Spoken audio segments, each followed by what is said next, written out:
Hey there friends, I'm Andrew from the Scrapbox, and I take video games and turn them into Lego projects. And most of the time, they're good. Most of the time.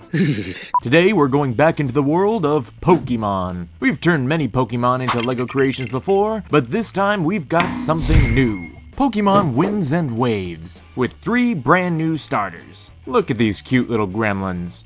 But can we take these concepts of rock, paper, scissors with extra steps and transform them into sweet Lego goodness? Yeah, probably. So let's get to it.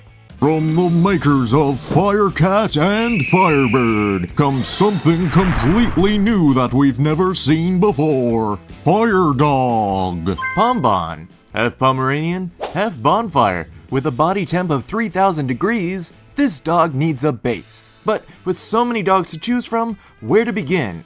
That one. What? Because I'm little. Pokemon tend to grow throughout their evolutions, so if you start too large, then you get stuck near the end. Since we don't know where Pon Bon ends up, it's best we start as small as possible. I swear if it's just a guy again, I'm gonna lose it. How to make a dog into a Pokemon. First, take the cursed cube and destroy it. Cursed cube, be gone! Now we can get the dog and begin the procedure. Well, that sucks. Studio always has a way of messing up their models, and this dog apparently has a slightly smaller dog inside. A nesting doll of dog, which can lead to problems if you're not paying attention. I was not paying attention. Luckily, with the help of Blender's fusion technology, it's all fixed and our dog making may resume. We'll give Pon Bon a little cinnamon roll as a tail, and just stick some orbs on the front. Nothing to it. Besides all the hard stuff. Lego has such a unique style, and with fancy machines they can print on nearly any surface. However, these guys will need to be painted by hand, so even though it's not part of Lego's smooth surface designs, this model gets light 3D details, which will help with the paint process later on. Plus, I'd much rather have a 3D tongue than whatever this is. But Pon Bon is complete, which means now we can send him off to the UV printer. That's right, the UV printer we fill with Elegoo's ABS resin, so it comes out nice and durable instead of brittle, because nobody wants brittle Lego pieces. They look so very small and so very cute. Now Pon Bon is a yellowish orange. This would be the perfect color, but I don't have that, so we're gonna have to mix and match. Now they don't tell you this, but yellow and orange are the most difficult colors to paint, and they require so many extra coats. 8 coats later. Folks, that's as good as it gets. I've put a clear coat on it now so I can start all the other little details and... I love him. His paint job actually turned out really well despite one slightly funky eye, but we can perfect it with a digital model.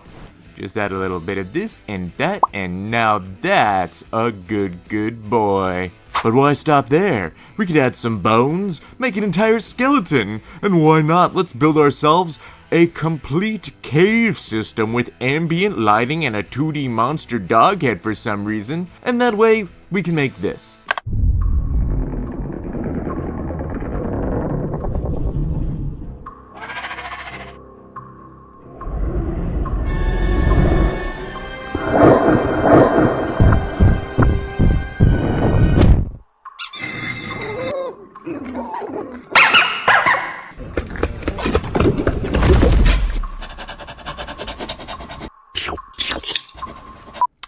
It's not perfect, but still very cute. Next. Quick, new creature time. Step 1, get an owl. Step 2, staple 2 leaves to its body.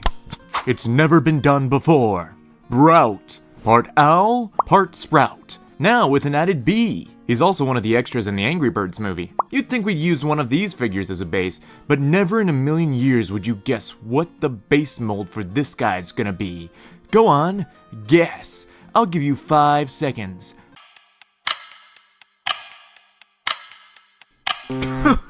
You're wrong, because this guy is obviously a fish. That's a fish? Yes, this fish. Well, the slightly less terrifying version. Slightly less.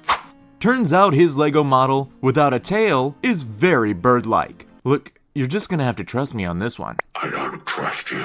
Oh no. I just discovered they made a Lego version of the live-action flounder. It looks like there's a soul trapped inside of it. What is that thing? I'm an abomination. Now all we have to do is chop off the entire back half of Flounder, cauterize the wound, and give him a bit of a BBL. Just like I planned. And with some wings of feathers, tails, and fin tips, we're already on our way to making the world's grumpiest baby bird. Well, one of them at least. Dang, this is why we can't bring you places. You're always pissing off the birds. After we give him a little extra fluff and put some gel in his mohawk, we end up with a model you'd never guess was a fish in the first place. Let's send him off to the printer, and I'm gonna have to use more yellow paint. No. It's fine. Look, he came out nicely. Wait. And this is the moment I realized. I gave him a coat of gloss instead of matte. It's fine. Let's just add the details and take a look. That is the most beautiful thing I have ever seen. He's surprisingly good. He's so perfect, I could cry, but I won't. Instead, I will turn him into a digital bird. Ah, yes. Perfect. Now I may cry. I'll also infuse him with a skeleton, and I wasn't quite sure what I was gonna do for a scene, but in the end, at least I can say it certainly is a scene. Let's take a look. Oh, wow, Miriam, check out this weird-looking bird I found. It looks so dumb, I can't believe it. Oh? Wait, where'd it go?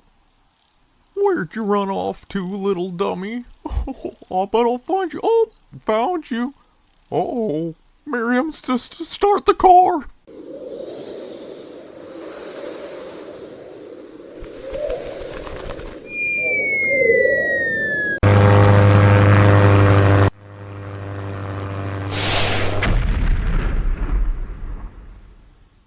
Now imagine a lizard, but a lizard designed by Littlest Pet Shop.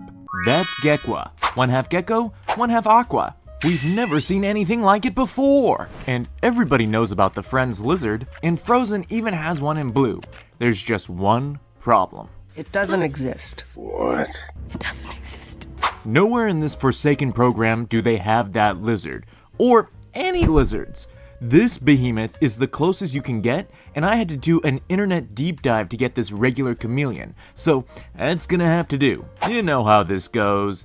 Goodbye tail, hello big tail. Now the head is mostly just large spheres, but it turns out I didn't like them so low to the ground, so instead we pull a Queen of Hearts and graft a longer neck onto the body.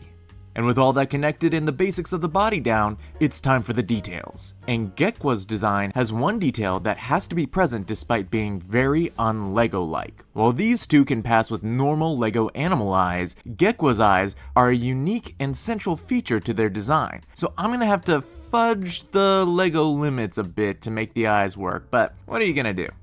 Not bad for not having a correct base. However, only after I sent them to the printer, printed them, and then cleaned everything up, did I realize that the bottom of the tail was all gonked up. But we make do, and thank goodness they're blue.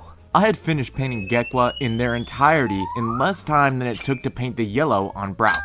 And despite the tail, I'm digging the design. I think I even found the right balance between the original eyes and the Lego eyes. But you know the drill. For a more perfected look, we take to digital paint.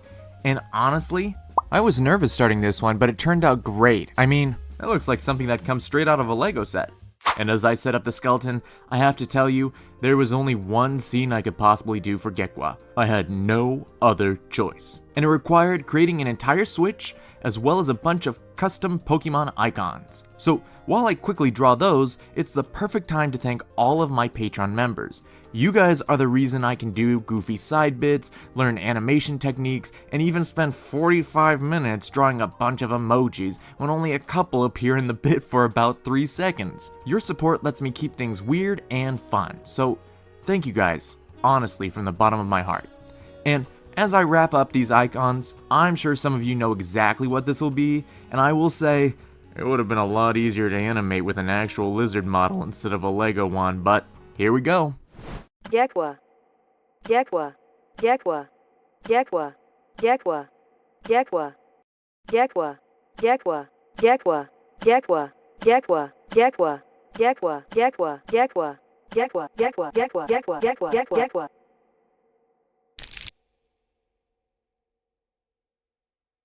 Geckua, Geckua. You know, one thing I completely forgot to do, but thankfully worked out on its own, is making sure that the scales matched not only on their own, but with each other. And we hit it right on the head, folks. Looks just like the sneak peek trailer.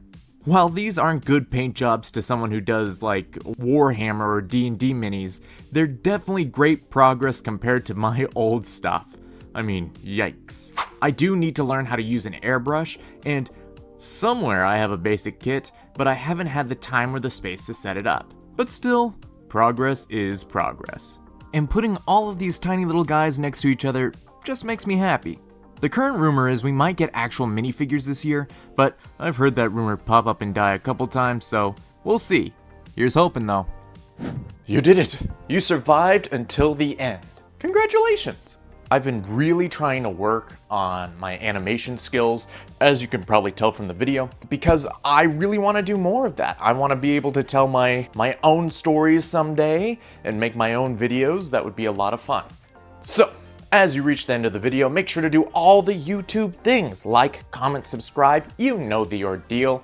And I swear, if those Pokemon evolve into bipedal creatures, I'm gonna lose it. But besides that, have yourself a wonderful day. Bye.